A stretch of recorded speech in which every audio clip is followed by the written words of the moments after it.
He is from Hungary. Good morning, Eric. Good morning, Colm. How are you? I'm very good. How are you today?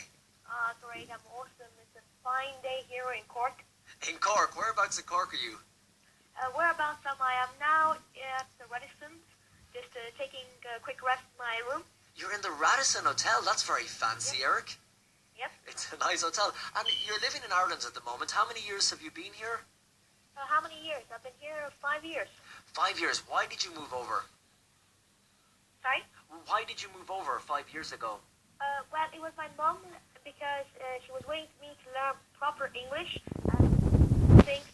And if you really want to get them to across the world, it doesn't matter if you know the things. You have to know English. That's what counts. Yeah, English is an important language, and it's used not only here and in lots of other countries, but it's one of the main languages across the world.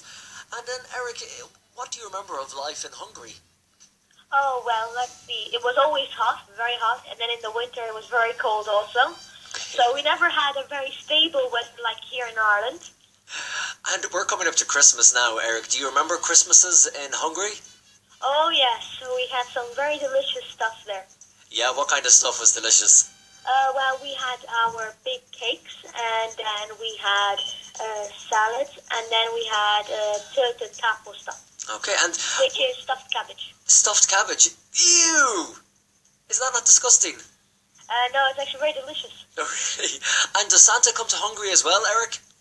Well, there's two types of people we think. The first one is Santa Claus, and then the second one is that it's the small angels that are coming and giving us gifts. Okay, so you have a Santa and you have small angels coming.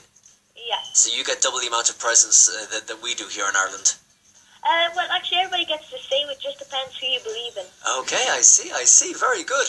Well, Eric, the unusual thing about you, or the interesting thing about you, is that you are one of the world's youngest motivational speakers. Now, some people might be listening, scratching their head, thinking, what is a motivational speaker? What is it? Well, a motivational speaker is a person that goes up onto a stage or goes and tells the audience and inspires people. So, when I went to workshops and when I saw motivational speakers that go out there, they'd start giving some life advice, life tips, answer people's questions, and after that, people would go out all happy and inspired. So, when you were younger, that's going back, you would be watching people on the stage in front of big crowds of people, and they would be trying to motivate, so they're telling them how to improve their businesses, their lives, and you were really impressed by this. Yes, and actually, here's another thing. That my parents sneaked me in, actually, when I was 5 months old. They sneaked you in? Yeah, they put me into a huge bag, and then they carried me in. Okay, so you weren't really meant to be in there. Well, it was very good, because after that, I enjoyed the workshop. And after that, the people said, don't tell me, he was here all the time. And then, how did you become a motivational speaker?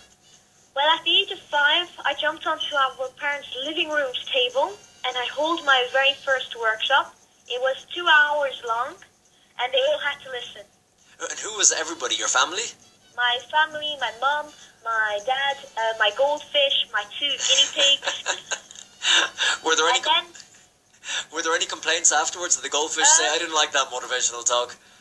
No. Actually, everybody loved it. And actually, when I jumped off that table, then I knew who I wanted to be.